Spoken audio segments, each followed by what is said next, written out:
Senhor, nós te agradecemos por esta manhã, te agradecemos por cada pessoa que está aqui, Senhor. Ó Deus, é um privilégio muito grande, Senhor, nós nos aproximarmos da Tua Palavra, não como qualquer livro. Ó Deus, a Bíblia não é um livro qualquer, mas é uma expressão da Tua vontade, da Tua verdade. Até nessa parte que nós estamos estudando de história, é algo que transmite verdades tão importantes para nós na nossa vida no século XXI. Senhor, nós recebemos instruções preciosas e queremos, ó Deus, não só para nós que estamos aqui, mas queremos, ó Deus, em favor da Tua igreja, do Teu povo, aonde estiver.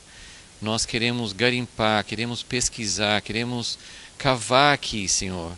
Ó Deus, dá a cada um de nós esse espírito de desejo, de busca, de intensidade, Senhor, que nós não estejamos aqui como ouvintes passivos, mas que nós estejamos aqui como pessoas que estão buscando, ó Deus, desejando, ó Deus, um entendimento maior da Tua vontade e conhecer a Ti como Tu és, Senhor.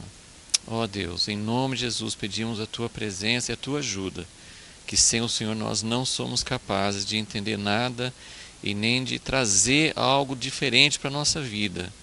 Nós podemos entender algumas coisas, mas às vezes nós não conseguimos aplicar para nossas vidas, Senhor. E isso também é algo que depende do Teu agir sobrenatural, porque não depende de uma pessoa só. Depende, Senhor, de algo que o Senhor quer fazer na Tua igreja como um todo, Senhor. Por isso, Senhor, nós sempre estamos aqui não só em favor de nós, mas em favor do Teu corpo, Tua igreja, Senhor. Em nome de Jesus te pedimos. Amém. Bom, nós estamos na parte final do reinado de Josafá, ainda no capítulo 20 de 2 Crônicas. Não vamos ficar muito tempo, mas nós vamos precisar de alguns versículos em 2 Crônicas 20. No final da história de Josafá, como nós já vimos, tem uma espécie de avaliação. Muitas vezes tem uma avaliação no início do reinado, mas tem também, nem sempre, mas tem também no final. Então, depois de vários capítulos, 17, 18, 19 e 20, né, são 4 capítulos em 2 Crônicas, que fala sobre a vida de Josafá. Então, aqui no final, antes de passar para o próximo rei, que vem depois, ele faz, o texto faz uma avaliação, a partir do versículo 31. Vamos só ler mais uma vez essa sequência. Eu fiz esses pontos aqui e você tem na sua folha também, né, os aspectos que ele cita aqui no texto como avaliação que a Escritura faz. É muito importante, tem coisas na Bíblia que deixa para o Espírito Santo nos revelar. Tem coisas que a Bíblia não explica, que a Bíblia não coloca como que Deus achou de tal coisa. Tem casos, tem narrativas, tem episódios na Bíblia que simplesmente conta, não dá uma avaliação inspirada por Deus. O que Deus achou disso? Outras coisas têm claramente uma avaliação. Fala que ou da situação específica, ou do rei, que é um rei que serviu a Deus, ou um rei que não serviu a Deus. Então, existem avaliações bíblicas e existem outras coisas que nós temos que depender da ajuda do Espírito Santo para tirar conclusões. Mas é muito perigoso, isso é importante lembrar, que por mais que a gente deve mesmo buscar um entendimento de Deus sobre coisas que a Bíblia não explica, isso foi certo, isso não foi certo, nós vamos ver uma situação como essa hoje, que a Bíblia conta e não dá uma avaliação final daquele episódio. Então nós temos que buscar a ajuda de Deus. Mas é muito importante, a gente sempre encontra situações assim, em que as pessoas leem o texto da Bíblia e tiram a própria conclusão. E é perigoso a gente tirar conclusões nossas sem ser pela inspiração de Deus. Entenderam? Assim, a gente pode... eu acho que... Tem alguns exemplos, por exemplo, uma bem famosa que tem no Novo Testamento é que Paulo, quando foi preso no livro de Atos, ele depois de algum tempo, ele foi julgado, e no final do julgamento dele, ele apelou para que ele fosse julgado em Roma. Ele apelou para César. E tem gente que acha que ele não deveria ter feito isso. Ou antes tem um caso que ele foi para Jerusalém, quando teve várias profecias que ele seria preso em Jerusalém, mas ele foi para Jerusalém assim mesmo. Então tem pessoas que tiram conclusões. Outro exemplo depois de Jesus subir ao céu, ficaram 11 discípulos, porque Judas traiu e depois se matou, então ficaram 11. E eles fizeram uma eleição no primeiro capítulo de Atos para substituir Judas. Então tem vários exemplos que eu estou dando assim, de que a Bíblia conta o que aconteceu, mas não conta qual foi a avaliação de Deus. Deveria ter feito aquela eleição para colocar o 12º apóstolo no lugar de Judas? A Bíblia não fala, foi certo, não foi certo. Então tem gente que fala, não devia ter feito isso. Outras pessoas, não, estava certo isso. Enfim, tem várias opiniões. Quando não tem uma opinião clara de Deus, é perigoso a gente dar a nossa opinião, porque a gente pode estar falando uma coisa errada. Okay? Então, não é errado você buscar um fundamento bíblico para entender, será que está certo, será que está errado? Mas a gente tem que tomar muito cuidado com a nossa opinião. Quando é nossa opinião, a gente tem que falar, gente, essa é uma opinião minha, não é uma coisa que eu posso afirmar biblicamente. Então, nós vamos ver um caso assim na vida de Josafá também. Mas existem coisas que têm claramente uma avaliação bíblica. Então, aqui no versículo 31, 2 Crônicas 20, 31. Assim reinou Josafá sobre Judá. Era da idade de 35 anos, quando começou a reinar, 25 anos reinou em Jerusalém. Era o nome de sua mãe, Azuba, filha de Sili. Andou no caminho de Asa. Então, a primeira coisa que nós colocamos aqui na avaliação. Ele andou no caminho de Asa, seu pai, não se desviou dele, fazendo o que era reto aos olhos do Senhor. Então, ele andou nos caminhos de Asa. Nós já sabemos que Asa foi um rei temente a Deus, e então ele andou nos caminhos do Senhor, como seu pai Asa. Versículo 33. Contudo, os altos não se tiraram, e o povo ainda não tinha, ou porque o povo ainda não tinha disposto o coração para com o Deus de seus pais. Então nós falamos sobre isso. Isso é o segundo ponto da avaliação. E vimos que essa não foi uma avaliação de Josafá. Não foi culpa de Josafá. Isso aqui a gente vê no restante, nós estudamos isso numa outra aula anterior, que os altos, Josafá tirou altos, ele procurou levar o povo a abandonar os altos e servir ao Senhor, mas o povo não tirou todos os altos.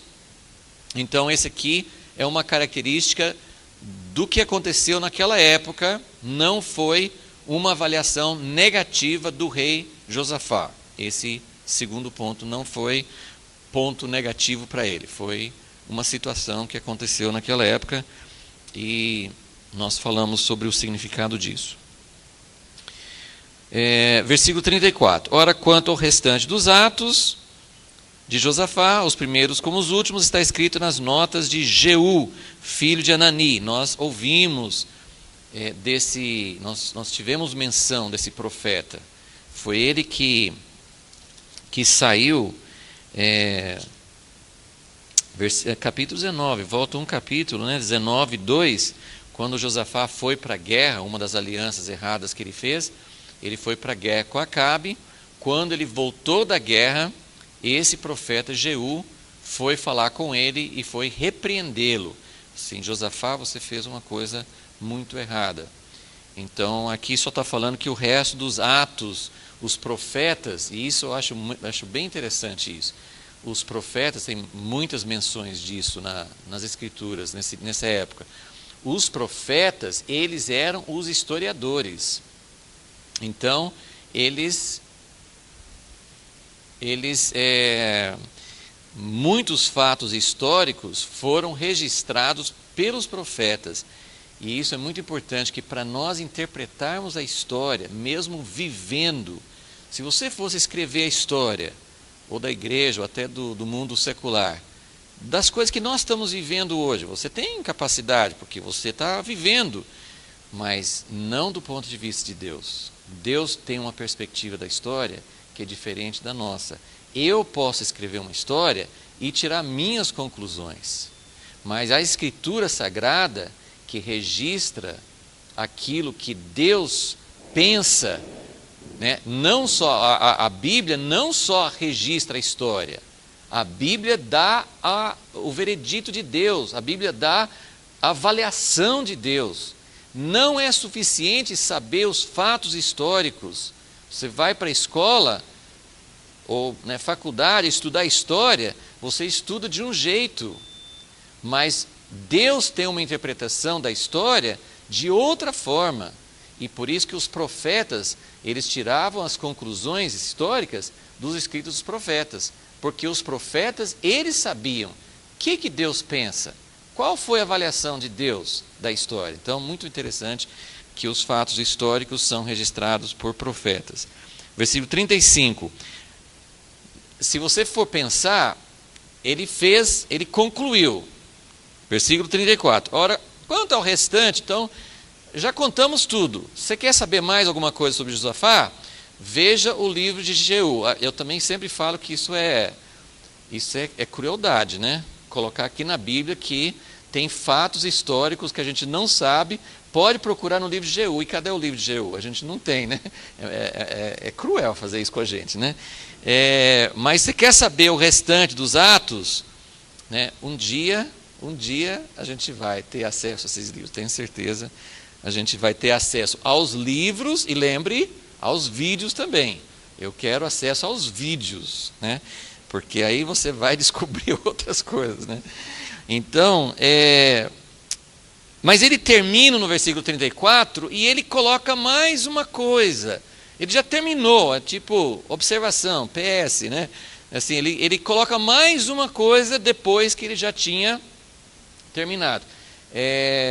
Esse 3 e 4, nós estamos seguindo aqui em Crônicas, eu não vou voltar de novo, porque nós já fizemos isso antes, mas esse ponto 3 e 4 nós pegamos da outra avaliação de Josafá, em 1 Reis 22, ok? Que ele fez paz com Israel, que foi uma coisa boa, isso aqui não é ruim, e ele expulsou o restante dos sodomitas, que foi o assunto na nossa última aula. Então, esses dois pontos aqui nós pegamos da outra avaliação em 1 Reis 22, ok? Então, agora chega no final aqui em Crônicas, ele vai falar, depois disso, versículo 35, Josafá, rei de Judá, se aliou com Acasias, rei de Israel, que procedeu impiamente. O rei Acasias era o filho de Acabe, que procedeu impiamente, e Josafá fez aliança com ele. Então aqui eu coloquei um resumo, porque de tudo que Josafá fez, né, esse aqui não foi ponto negativo para ele, os outros foram todas coisas positivas. Então Josafá foi um rei bom, um rei que temeu a Deus, né? Vimos outras coisas na vida dele, as reformas que ele fez, a grande vitória que está nesse capítulo 20. Então Josafá tem muita coisa boa que nós podemos observar nele, mas ele teve uma coisa ruim, só que essa uma coisa ruim ele fez várias vezes. Se for contar tudo, dá 4 alianças erradas, de 3 tipos diferentes. Então aqui tem casamento, não dele, mas do filho dele, ele que arrumou o casamento para o filho dele, ele casou, ele fez arranjou, né, um casamento do filho dele com a filha de Jezabel. Imagina só, né? Você arrumar uma sogra para seu filho, Jezabel, né? Então, isso aqui não é brincadeira. Isso aqui teve efeitos longos, profundos. Isso aqui não foi uma coisa, um detalhe, uma coisa que ele fez, mas não teve muito problema. De tudo que Josafá fez de errado, a coisa que mais teve feito, ele fez 4 alianças erradas, 4. Mas a aliança que trouxe estrago, que trouxe problemas para a história do povo de Deus, foi esse primeiro. As outras coisas não trouxeram, foram experiências ruins, mas não causaram impacto para outras gerações. Mas o casamento, sim, o casamento, nós vamos ouvir falar desse casamento, né, dos efeitos desse casamento, em vários capítulos posteriores, né? Então, esse foi um erro gravíssimo, né? Tem as multas, como é que é? As coisas que você leva na sua carta de motorista, né? Tem aquelas que são mais ou menos, não traz muito problema, não dá muita pontuação, aquelas que são regulares e tem aquelas que são gravíssimas, né? Você pode até ir preso por causa disso. Então, esse aqui foi um erro gravíssimo, gravíssimo, né? Foi terrível isso aqui. Ele fez 2 guerras, ele fez 2 alianças de guerra, por isso são 4, né? Então, essa segunda aqui, ele fez 2 alianças de guerra, uma com Acabe e outra com o filho de Acabe. E ele fez uma aliança comercial dos navios, que nós vamos ver agora, que conta aqui no restante desse texto aqui. Então, vamos dar uma olhadinha nessa última aliança aqui, que aparece aqui. Vamos ver como é que foi essa aliança. Então, só lembrando, então, Josafá, homem bom, homem que tem um histórico excelente, tem uma avaliação excelente diante de Deus. Eu vou voltar a falar sobre isso depois, mas para mostrar o quanto que Deus dá importância à sequência da obra dele. Não é só eu ser fiel a Deus na minha vida. Para ter um histórico bom diante de Deus, para deixar uma marca positiva, não é só eu ser fiel na minha vida. Josafá teve uma nota muito alta de avaliação diante de Deus, mas ele deixou uma marca negativa. Se você for pensar em termos de gerações, Josafá, ele deixou um caminho ruim, ele deixou um filho que foi terrível. A gente não pode colocar tudo que o filho dele fez como culpa da esposa, mas com certeza, e ela aparece como uma influência negativa, então a gente não está só supondo isso. A filha de Acabe, que casou com o filho de Josafá, chamava Atalia, ela tem uma história, ela se torna até rainha depois, ela governou sozinha Judá, depois que o marido dela morreu. Então, ela tem uma marca muito negativa na história de Israel, e Jorão, que casou com ela, também teve um histórico terrível. Então, gente, que coisa, Josafá, um homem de Deus, qual legado que ele deixou? Ele deixou um histórico bom, ele deixou exemplos bons. Nós estamos recebendo coisas positivas, não é que apagou tudo, mas na sequência histórica, na sequência da história de Judá, ele não deixou Judá num caminho certo. Ele deixou Judá, lógico que ele não imaginava isso, mas ele deixou Judá no caminho da perversão. Nunca tinha acontecido, já tinha anteriormente, né, o pai de Josafá foi Asa, que foi um rei bom.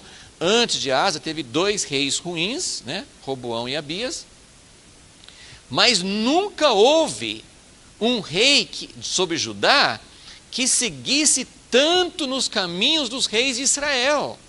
Por isso até nos nossos títulos eu tenho usado a expressão a era de Acabe. Acabe deixou um legado maligno. Acabe e Jezabel deixaram um legado. Os caminhos de Acabe continuaram depois dele. Os caminhos de Jezabel, porque quem influenciou muito Acabe foi Jezabel. Então, os caminhos de Acabe e Jezabel continuaram depois deles, mas o caminho de Josafá não continuou. Vocês estão percebendo a seriedade? É muito sério isso. Então, Josafá, ele tem um problema. Gente, né, é como falar de Moisés, né? Moisés foi um cara irrepreensível. Foi um cara que fez tudo certo. Pisou na bola uma vez, ele não entrou na terra prometida. Não parece muito severo?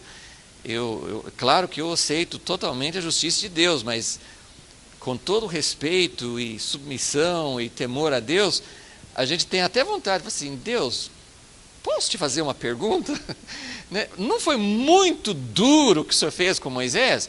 Gente, ele, não é? A história de Moisés é fantástica, mas ele pisou na bola, né, em vez de falar com a rocha, ele pegou a vara e bateu na rocha 2 vezes, ficou irado com o povo quando Deus não mandou ele ficar irado, e aí ele não entra na terra prometida. Então, a gente fala assim, é muito pouco o cara ter uma mancha no histórico, né? A gente tem um monte, né?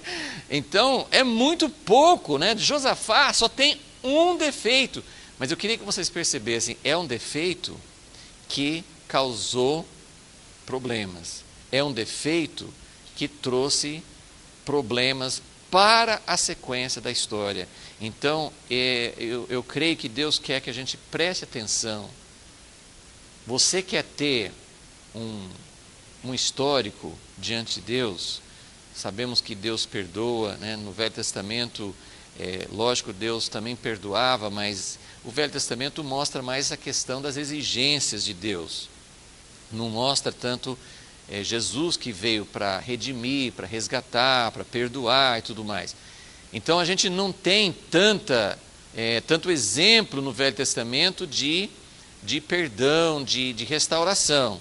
Hoje nós podemos dizer, não é bem como no tempo de Moisés. Hoje Deus perdoa, a pessoa é restaurada, né?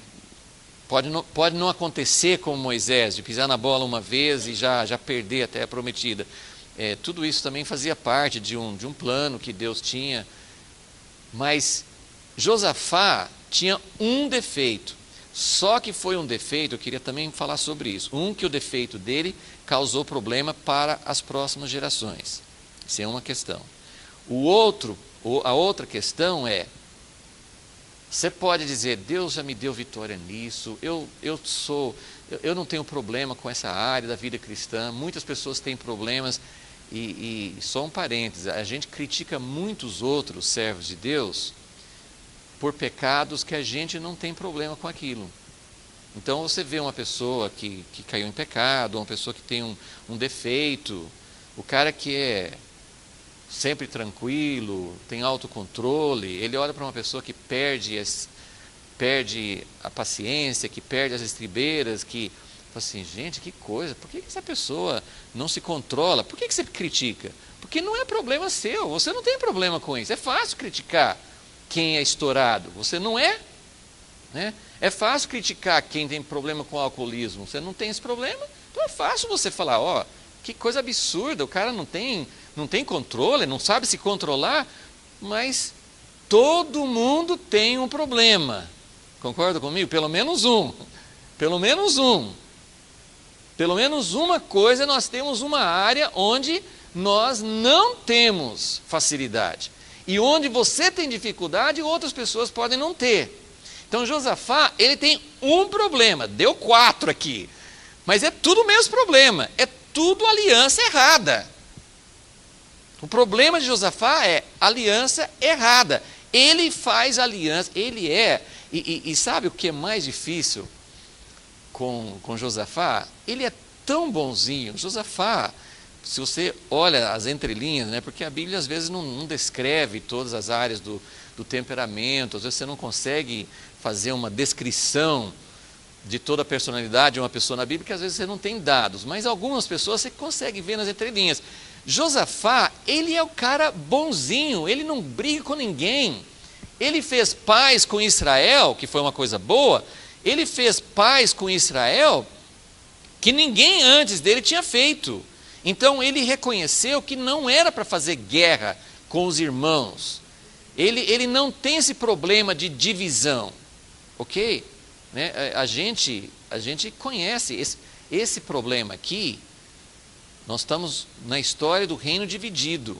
Então, para você aplicar isso hoje, você vai analisar o seguinte: o que significa hoje Judá brigar com as outras 10 tribos? O que significa isso? É divisão, é briga entre irmãos. A Bíblia usa essa expressão. Não é para brigar com seus irmãos. É um reino dividido, Deus não reverteu isso ainda.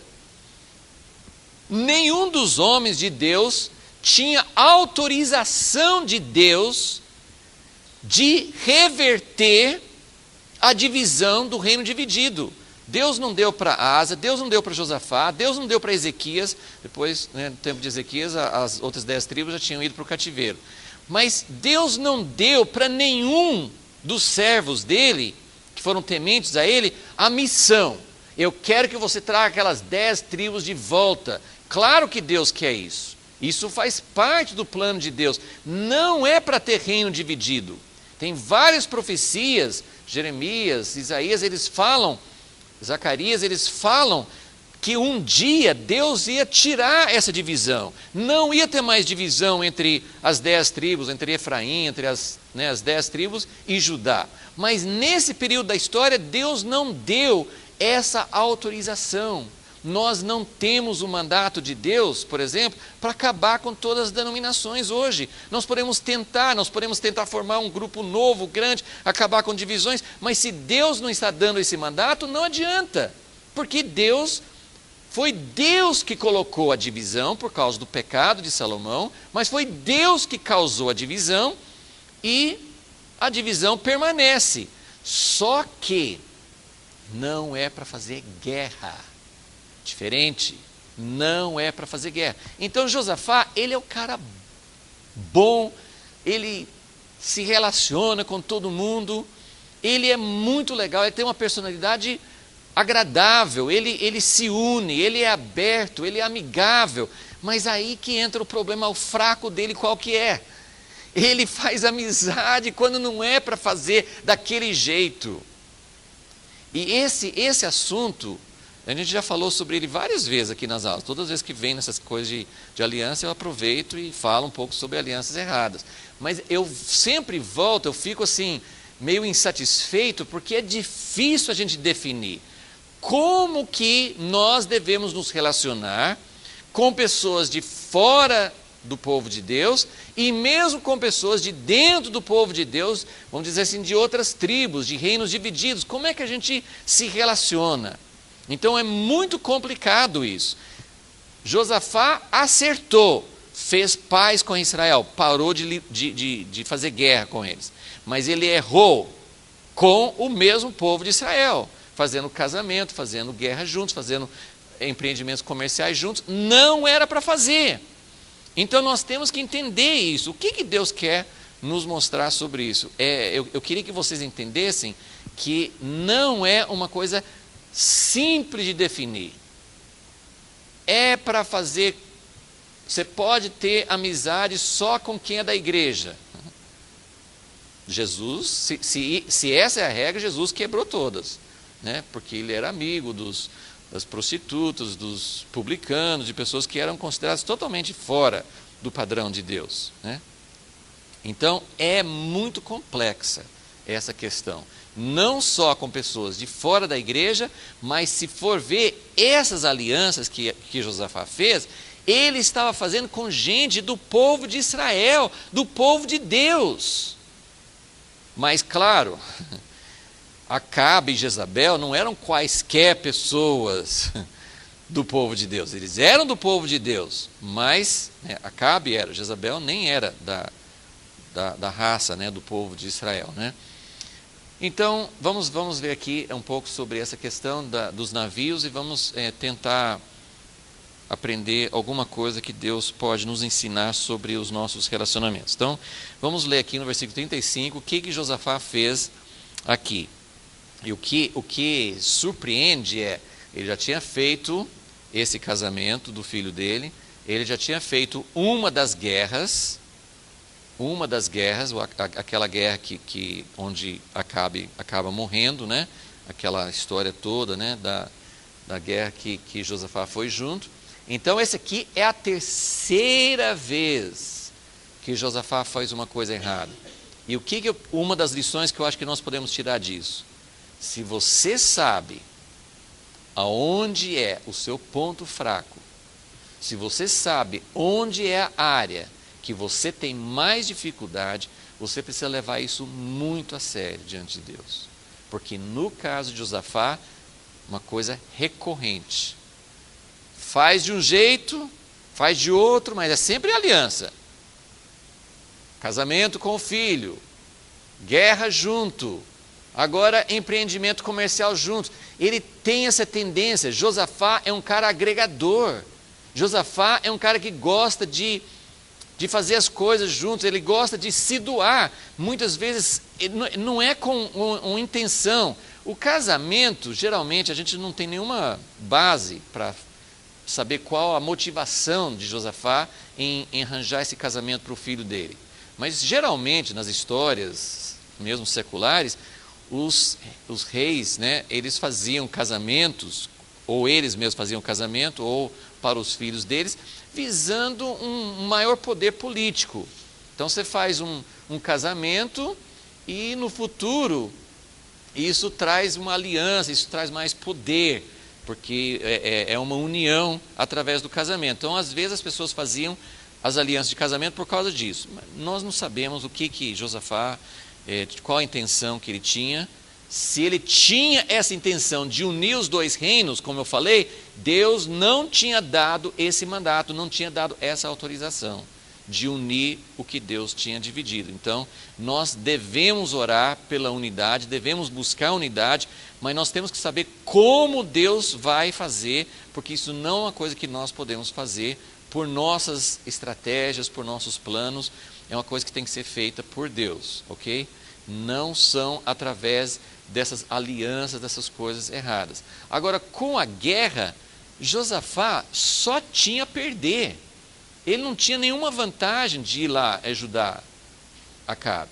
E, aliás, nessa primeira guerra, quase que Josafá perde a vida. Na hora que os soldados inimigos vieram contra ele, pensando que ele que era Acabe, e eles queriam matar Acabe, a hora que eles pensaram que era Acabe e iam matar Josafá, Josafá grita por socorro e Deus dá aquele livramento assim, da última hora. O último segundo, Deus livra Josafá. Mas ele não tinha o que ganhar. Só que Josafá, ele fez com a pessoa errada. Mas você percebe que ele entende o que é aliança. Porque quando Acabe chama para ir para a guerra, ele fala assim: o meu povo é como o teu povo, os meus cavalos, os nossos instrumentos, nossas armas, são totalmente à sua disposição. Ele entende o que é aliança. Ele entende que uma aliança é você doar, você considerar um ataque contra o seu amigo de aliança como se fosse um ataque contra você. Então, ele entende a implicação, só que ele faz com a pessoa errada. Ok. Versículo 35. Depois disso, Josafá se aliou com Acasias. O que ele fez com Acasias? Versículo 36. Aliou-se com ele para fazerem navios que fossem a Tarsis. Depois que fizeram os navios em Ezion-Geber, Eliezer, filho de Dodava de Maressa, um outro profeta, profetizou contra Josafá, dizendo: por que te aliaste com Acasias? O Senhor destruiu as tuas obras. Os navios se despedaçaram e não puderam ir a Tarsis. Então, eles fizeram uma aliança para juntos fazer um empreendimento comercial. Eles iam fazer navios para ir a Tarsis. Então, é muito pouco relato. Daqui a pouquinho nós vamos já virar para 1 Reis, onde tem um ou outro detalhe a mais. Mas a questão é a seguinte. Primeiro, Josafá, ele é o rei de toda a história do reino dividido, de toda a história depois que Salomão teve tanta glória, tanto poder, tanta riqueza, aí o reino ficou dividido, perderam tudo rapidamente. De toda essa história, esse tempo histórico, Josafá é o homem que chega mais perto, muito longe, mas ele é que chega mais perto de ser parecido com Salomão. Você encontra várias coisas em Josafá que são semelhantes a Salomão. As pessoas, os outros reinos traziam presentes, ele tem mais glória, tem mais influência sobre outras nações, e esse empreendimento que eles tentaram fazer com navios era algo que o rei Salomão tinha feito. Então agora como eu já falei antes, essa aqui é a opinião minha, não está escrito na Bíblia, tá? Mas existe um paralelo, a Bíblia não menciona essas coisas sem propósito, e quando tem uma semelhança entre uma história e outra, não te dá a conclusão, mas é uma coisa interessante você ver, puxa, o rei Josafá, ele está querendo voltar à glória do rei Salomão. Ele está procurando. Isso é coisa ruim? Não, isso não é coisa ruim. Eu vou explicar por quê. Você pode falar assim, não, então Josafá estava querendo, ele estava sendo ambicioso, ele estava querendo uma coisa que não era para ser. Não, vamos transferir o que representa a glória de Salomão. O que representa a glória de Salomão? Representa a glória do reinado de Jesus, representa o reino de Deus, representa aquilo que nós almejamos, que Deus fala em muitos lugares no Velho Testamento e no Novo também, que Deus quer colocar o seu povo como glória em toda a terra. É muito perigoso isso. Deus não quer que nós tenhamos vaidade, Deus não quer que nós sejamos arrogantes, Deus não quer que a igreja tenha assim uma posição de superioridade em relação às outras pessoas. Tudo isso é muito ruim. Mas Deus quer reinar na terra, na volta de Jesus, Ele vai consumar esse propósito dele de reinar sobre a terra, usando o seu corpo, a igreja. Deus quer recuperar o reinado dele sobre toda a terra, Deus quer derrubar os principados e potestades, usando a igreja. Tem muitos textos para isso. Então, quando nós pensamos, vamos nos colocar nesse contexto para entender. Salomão teve muita glória, Deus operou, foi uma coisa muito bela, muito maravilhosa que Deus fez, Davi e Salomão. Aí perdeu. Nós podemos comparar com a igreja apostólica, a primeira igreja em Atos, que também alcançou uma glória, uma unidade, poder. Nós podemos pensar de outras épocas na história, que você já deve ter lido em algumas épocas da história, quando houve avivamentos. Você não tem saudade?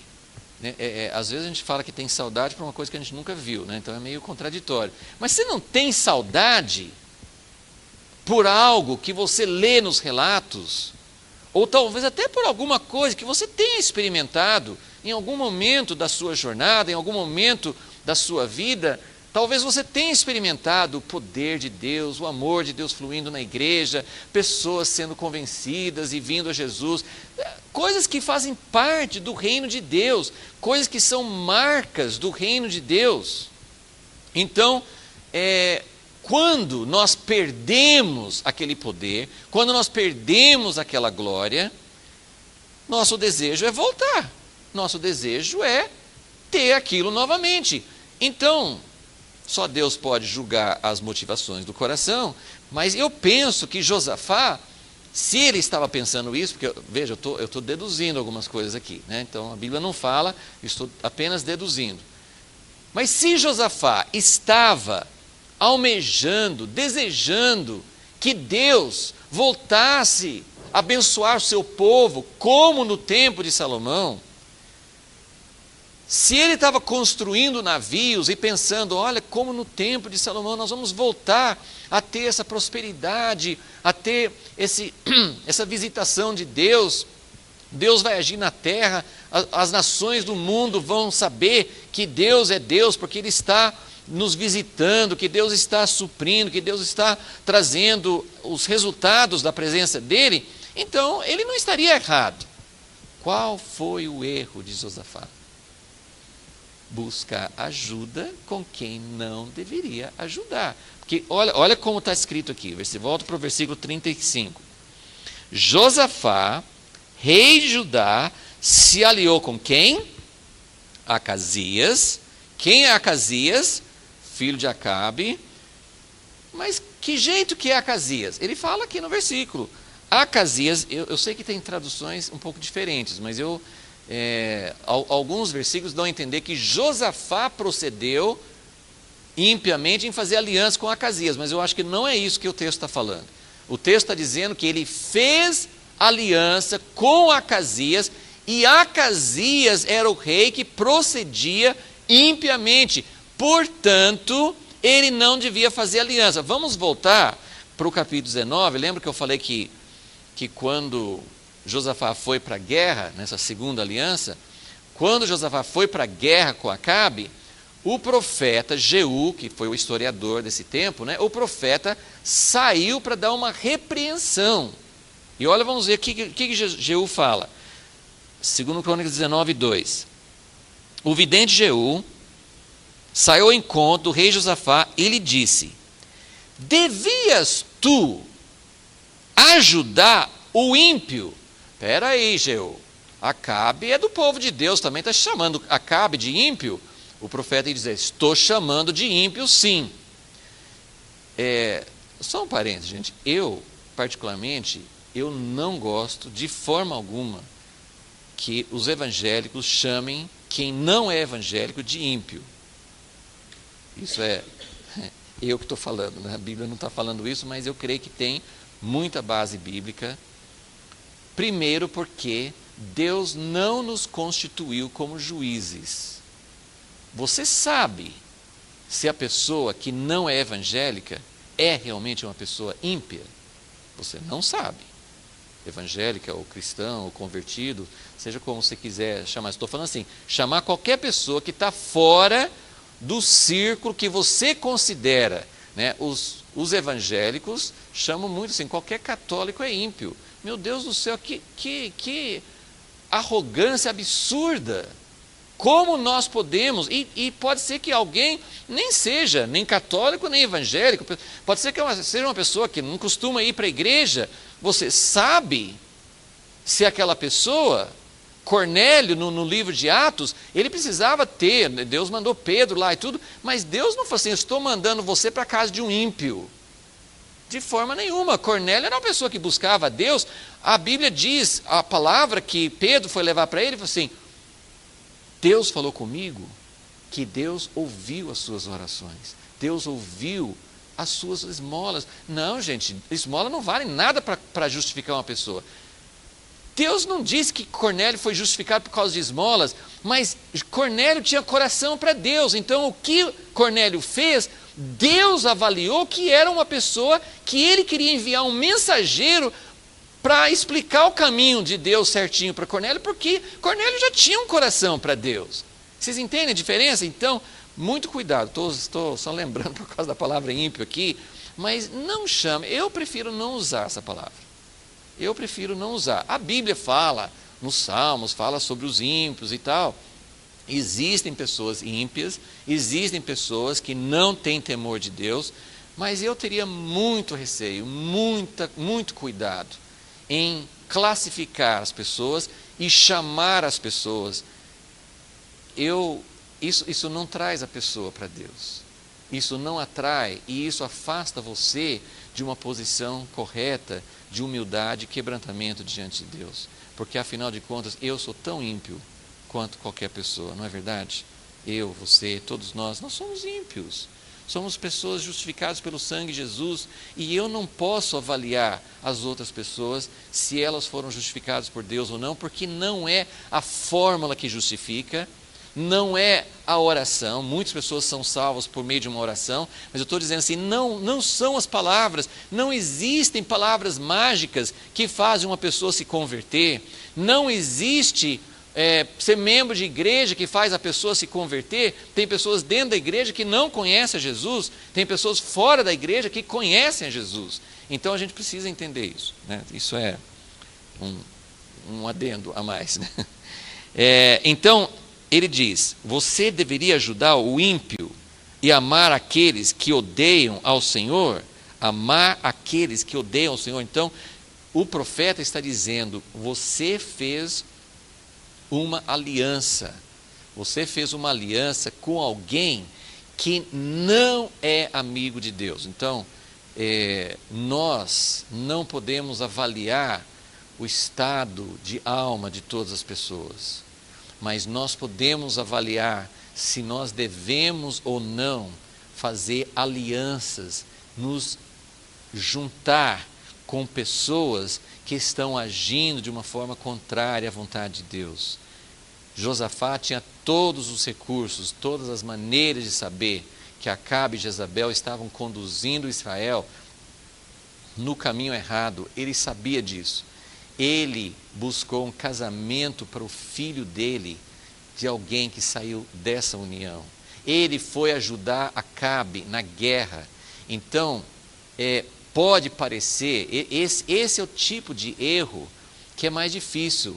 O erro de Davi, o grande homem de Deus Davi, os erros dele foram bem fortes, né? Adultério, assassino, assim, é coisa muito forte. Agora, os erros de Josafá são mais sutis, mas são perigosos. São muito perigosos, porque ele acabou fazendo aliança, se aliando, ajuntando com pessoas que não estavam do lado do reino de Deus. Então, isso é que Deus cobra de nós, isso que Deus está exigindo que nós entendamos, não é deixar de associar, não é nos colocar como superiores, não é nos misturar do mundo para assim, eu nem como com você, não tenho nada a ver com você, eu sou puro, você é impuro. Esse tipo de atitude não é o que Deus está querendo, mas Ele está dizendo assim, você vai trabalhar junto, você vai colocar sua vida, seus recursos, seu tempo, casamento, você vai colocar sua vida junto com alguém que não tem o coração para Deus. Pode ser pessoa de dentro da igreja. Pode ser pessoa de dentro da igreja. Você vai buscar, você vai se associar com pessoas que não estão buscando o reino de Deus.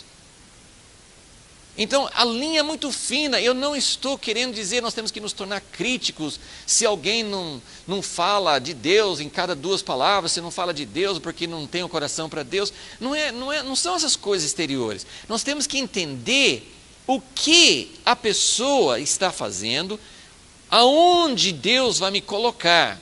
Eu estou meditando, como eu falei, cada vez mais eu medito sobre essas coisas e penso, Deus, é muito sério isso. É muito sério. Mesmo dentro da igreja, não é para fazer separação, não é para me achar superior, não é para achar que eu sei que os outros não sabem, não é nada disso. Mas aonde Deus me colocou, aonde estão os meus vínculos? O que eu estou construindo? Tudo isso aqui tem a ver com a sua vida, casamento, a vida toda, guerra, que você vai lutar em favor do quê? Empreendimentos comerciais, você vai colocar toda a sua vida buscando algo até para trazer glória. Se é verdade que Josafá estava querendo restauração da glória de Deus, que Deus deu para Salomão, se ele estava buscando essa restauração, mas ele buscou com a pessoa errada. Quem vai restaurar a glória para Israel?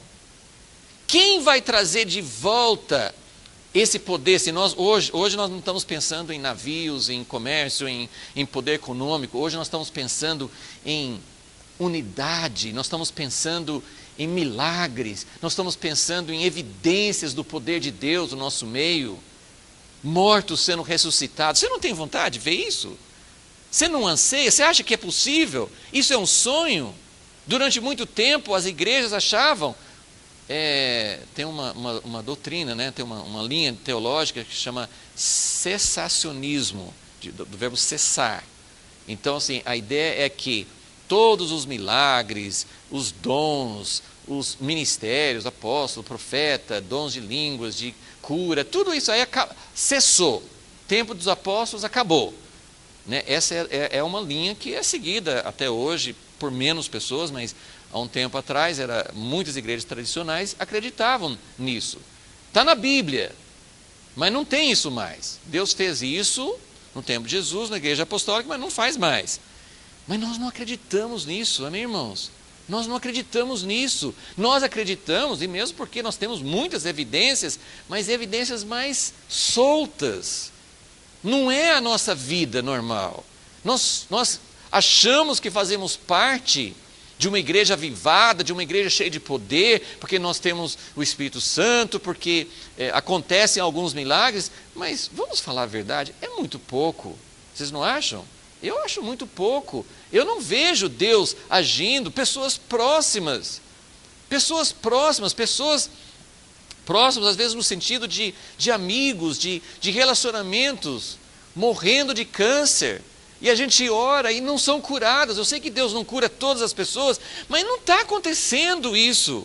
Então você fala assim, Deus, tem que ter uma restauração, tem que ter uma volta. O Senhor é o mesmo ontem, hoje, para sempre. O Senhor faz as coisas. Então, isso não vai acontecer sozinho, não vai acontecer no meu grupinho. Eu preciso me ajuntar, eu preciso me unir com outras pessoas, mas com quem eu vou me unir? Então, por um lado, Deus odeia o sectarismo, Deus odeia a divisão, Deus odeia a superioridade, a arrogância, Deus odeia aqueles que acham nós somos os únicos certos, toda a igreja está fazendo tudo errado, só nós estamos certos. Isso nunca levou a igreja para aquilo que Deus quer, isso traz divisão. Mas por outro lado, onde vou me unir? Onde vou achar vínculos? Onde vou achar essa restauração do poder de Deus? Josafá queria, mas ele buscou no lugar errado. Então, eu estou mais ou menos compartilhando uma angústia. Nós queremos a unidade, mas como isso vai acontecer? Não é me unindo com Acabe, não é me unindo com Acasias. Quem são essas pessoas hoje? Muito cuidado, eu não quero me tornar crítico, eu não quero me separar de ninguém, eu só quero saber, Deus, mostra-me como eu posso achar um vínculo com pessoas que estão buscando o reino de Deus, porque quem vai restaurar o reino de Deus é o próprio Deus.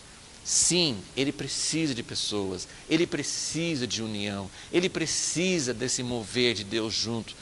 Assim, não só pessoas sozinhas, mas com quem nós vamos nos unir? A questão de vínculos, eu vejo como muito sério hoje. Muitas pessoas perdidas, muitas pessoas soltas, muitas pessoas não estão encontrando o lugar certo para se encaixar no corpo. Então, é um momento, eu penso, é um momento sério de pensar sobre essas alianças.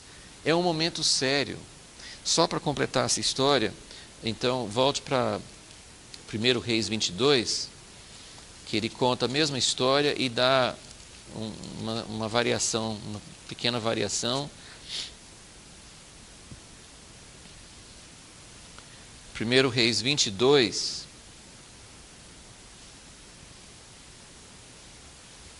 então ele conta toda essa avaliação final, inclusive os pontos que a gente não tinha em crônicas, né? É nesse relato aqui de 1 Reis 22, 41 em diante, mas nós não vamos ler essa primeira parte, nós vamos ver no versículo 49. Ora, fez Josafá navios de Tarsis para irem a Ofir em busca de ouro.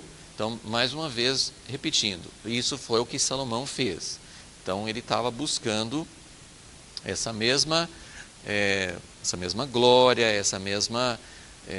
esses mesmos frutos da bênção de Deus. E outro parênteses importante, porque eu estou usando a palavra bênção no sentido material, então assim, só lembrar de uma coisa que é uma coisa que a gente enfrenta muito na igreja hoje, é que no Velho Testamento, e tem uma verdade, outra vez assim, não é tão fácil como colocar preto e branco, né? No Velho Testamento, a bênção de Deus era manifesta com coisas materiais.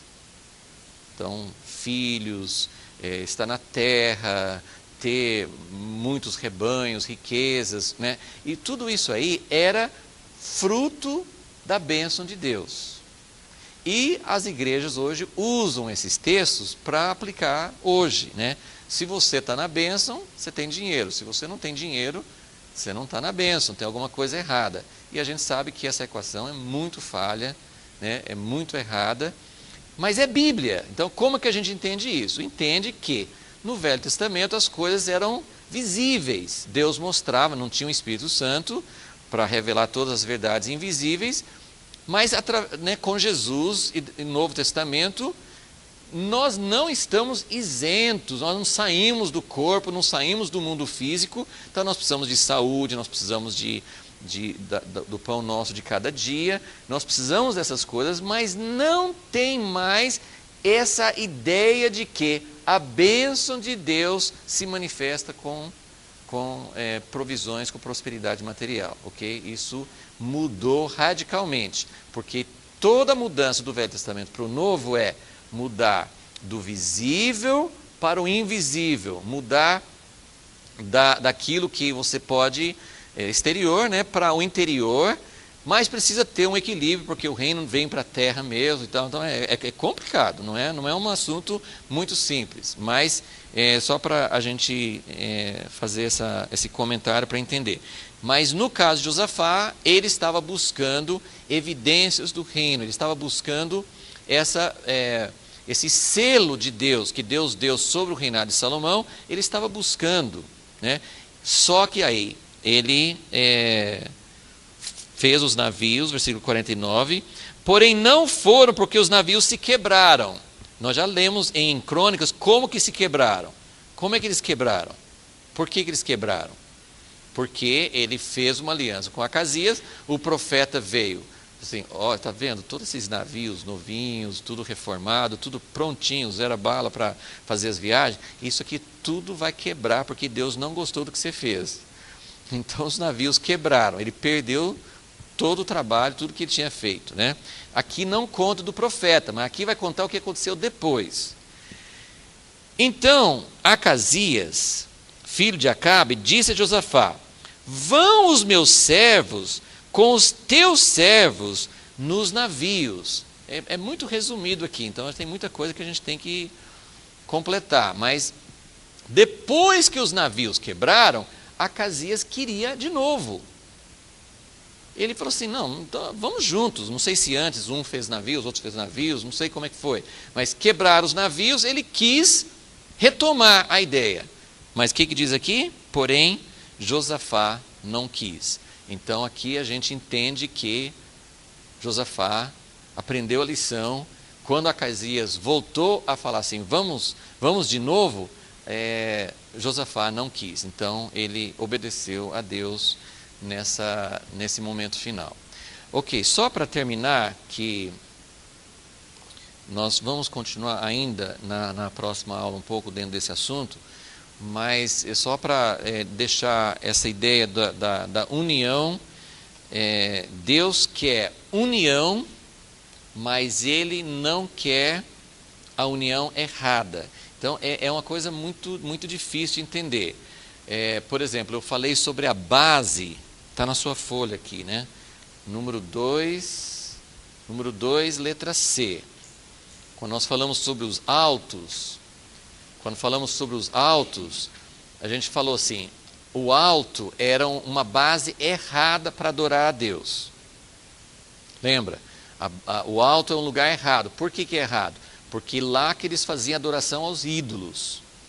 Ah, mas quem está usando os altos? Tinha épocas na história que eles não usavam os altos para adorar ídolos, usavam os altos para adorar a Deus. Mas Deus não gosta disso. Ele não quer que a gente use um padrão idólatra para adorar a Deus. E gente, eu falo essas coisas com muito temor, porque eu sei que é muito fácil a gente se tornar crítico e ter atitude totalmente errada. Mas quando você fala, Deus não quer uma coisa, Deus não quer que a gente siga um padrão idólatra. Qual que é o padrão idólatra hoje? Hoje nós não temos esse problema assim, né, na nossa cultura, né, não temos problema com hinduísmo, com vários assim, cultos, religiões pagãs que usam uma idolatria, outros deuses. Hoje, dentro da igreja, nós temos problema com o Mamon. Nosso grande ídolo é o dinheiro. Então, quando nós pensamos sobre essa mistura que Deus não quer, é muito claro isso. Agora, a gente não pode julgar os outros. O que Deus pede de nós é que cada um faça um exame pessoal. O que você está misturando? Como que você está misturando adoração a Deus com manipulação e querendo usar Deus para seus próprios fins? Então, é mais ou menos isso. Então, o alto, ele não pode ser um padrão idólatra. E aí, aqui na folha, a gente colocou a base certa, que não são os lugares altos, não são esses lugares que se parecem com a idolatria. A base certa é uma base totalmente antissectária. O que quer dizer isso? Nada de sectarismo, nada de divisão, nada de achar que nós somos os únicos, nada de achar que os outros estão errados, só nós estamos certos. Totalmente antissectário, mas também totalmente exclusiva. Então, eu acho muito importante a gente entender que essas coisas, só o Espírito Santo pode nos ajudar. O que é totalmente exclusivo? E os textos que estão anotados aí são, quando em Lucas 9, né, na referência que está aí na folha, em Lucas 9, um dos discípulos falou assim: Jesus, a gente viu um pessoal expulsando demônios no teu nome, mas eles não estão com a gente. O que Jesus falou? O que os líderes de hoje devem falar? O que deve ser o antissectarismo? Jesus falou assim: estavam expulsando demônios no meu nome? Deixa, mas eles não estão com a gente. Bem normal assim na nossa atitude, não estão com a gente, eles não devem estar certos, eles não estão seguindo a gente. Jesus falou assim: não tem importância. Aí depois, no capítulo 11, ele fala uma coisa que parece contraditória, porque ele fala assim: quem não ajunta comigo, Jesus falando, quem não ajunta comigo, espalha. Quem não é por mim, é contra mim. Espera aí, Jesus, o senhor acabou de falar, faz poucos dias o senhor falou que pode continuar, eles não estão com a gente, não tem problema nenhum. Jesus ia responder assim: não precisam estar com vocês, eles precisam estar comigo, porque Jesus é a base da unidade. Então, o que é totalmente exclusivo? Só em Jesus. Nossa base de unidade é só em Jesus, mas não é pelo grupo, pela doutrina, assim, eles não estão com a gente, não estão nos ajudando, não tem importância, né? E eu quero ler para dar um exemplo disso, 1 Coríntios, quando Paulo começa a carta, em 1 Coríntios 1, ele está escrevendo uma carta para a igreja que estava em Corinto, que era uma cidade relativamente grande. Está certo que em Corinto não tinha uma igreja em cada esquina, como tem aqui em Americana e todas as nossas cidades aqui. O que Paulo teria feito nessa situação, a gente não sabe, mas eu acho que esse versículo cabe bem. Olha como ele fala. Paulo, versículo 1, chamado apóstolo pela vontade de Deus, o irmão Sóstenes. Versículo 2, a igreja de Deus que está em Corinto. Quem é a igreja de Deus? Quem é a igreja de Deus? Ele vai definir aqui, muito bom para a gente entender. Aos santificados em Cristo Jesus, aos santificados em Cristo Jesus. Então, se ele tivesse parado aí, nós íamos fazer uma doutrina assim, para fazer parte da igreja, para realmente se considerar parte, tem que ser muito santificado, tem que estar muito elevado. Não, aos santificados em Cristo Jesus, claro que esse é o objetivo de Deus para todos nós, chamados para ser santos. Quem é chamado para ser santo? Todos nós. Todos nós, chamados para ser santos. Agora, essa é a palavra, a última frase é a frase abrangente. E é isso que a gente tem que entender. Nada de divisão. Depois, na próxima aula, eu vou colocar esses pontos para a gente analisar cada um deles. Mas eu só queria que vocês pegassem essa ideia aqui. Josafá fez alianças erradas com o povo de Deus, com Israel. Fez alianças erradas. Então isso mostra que a coisa é séria. Não é aliança com qualquer um. Aí significa assim, então não pode fazer aliança com quem não está muito dentro. Tem as igrejas que usam essa expressão. Tem que estar dentro da visão. Né? Tem quem está com a nossa visão. Quem está... Não. Quem que é a igreja? A igreja é todos os santificados, chamados para ser santos. E olha aqui, esse aqui não exclui ninguém. Com todos os que em todo lugar, na sua igreja, na outra, na casa deles, em qualquer lugar, com todos os que em todo lugar invocam o nome de nosso Senhor Jesus Cristo, Senhor deles. Ele está falando de outros grupos. Ele está escrevendo para a igreja em Corinto dizendo, não é só o Senhor de vocês, todos aqueles que em todo lugar, ele está falando para a igreja na cidade, então todos os lugares naquela cidade, todos aqueles que em todo lugar invocam o nome do Senhor, que é Senhor deles, dos outros grupos, daqueles que você acha que não estão certos. E mais na frente aqui, na carta aos Coríntios, no capítulo 3, ele vai falar sério sobre divisão. Uns falam que são de Pedro, outros são de Apolo, outros são de Paulo, etc. Isso é uma coisa errada. Jesus não foi dividido, Paulo não foi crucificado por vocês. Então ele fala muito forte contra a divisão. Então, do mesmo jeito que nós colocamos a base certa, é assim, totalmente antissectário. Não faça guerra com seus irmãos. Paz em Israel. Agora, o que Josafá fez de errado foi se aliar com pessoas dentro do povo de Deus que não estavam edificando o reino de Deus. Então, tem duas situações que a gente precisa saber a diferença entre elas. Uma é, eu sou irmão, não tem distinção, não tem barreira, nós deveríamos mostrar isso, deveríamos receber pessoas que pensam diferente de nós, deveríamos abraçar, não perguntar, mas vem cá, você é de qual igreja? Você é pentecostal ou não? Você fala em línguas ou não? Você é assim ou não? Acaba com isso. Todos aqueles que invocam o nome do Senhor, todos são irmãos. Agora, onde Deus me colocou, onde tem vínculos, onde eu vou edificar o reino de Deus, onde eu vou construir navios, onde vou fazer guerra, essas coisas tem que fazer. O povo de Deus tem que fazer guerra, o povo de Deus tem que fazer as coisas que precisam ser feitas para o reino de Deus ser uma realidade. Mas com quem que eu vou fazer? Com quem que eu vou construir? Isso é coisa mais séria.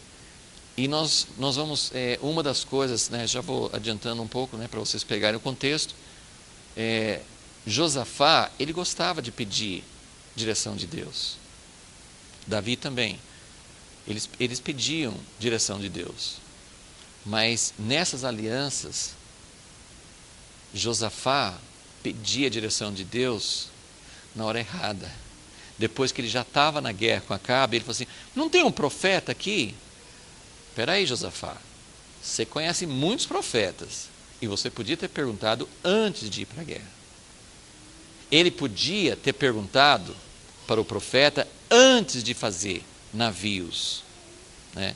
Então, é outra coisa que nós vamos depois pegar todas essas lições e colocar numa relação para a gente entender melhor. Mas vocês percebem que é um assunto sério, é um assunto que mexe com a nossa vida como igreja e mexe conosco individualmente, como pessoas que estão querendo fazer a vontade de Deus.